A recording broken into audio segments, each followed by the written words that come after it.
What's growing on, gardeners? This is just a quick garden tip for you today. Today I'm just going to share with you what you can do while there's still snow on the ground to get prepared for your spring, whether it's your flower beds, your garden, and so on.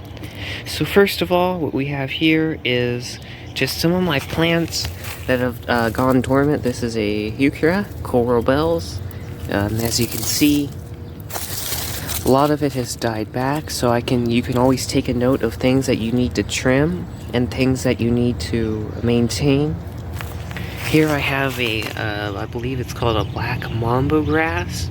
As you can see, it has sprouted a little bit offshoot, so I can always take note to separate that from the parent plant. And there's other things like that mint there, that should definitely come back since mint is a hardy plant. You can also take other notes of what is going on. Maybe you need to trim bushes and so on. Also, you can take note of any plants that you might need to watch for to see if they are dying or not.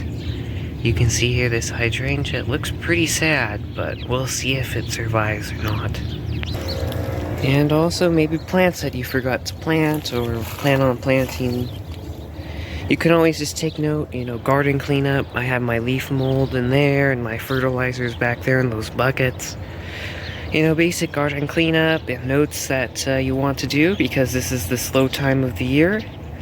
So you might as well start getting notes down and planning it out, because when it comes to March, April, May, seed starting and so on, that really gets hectic sometimes, and you want to have time to do the other things that you need to do.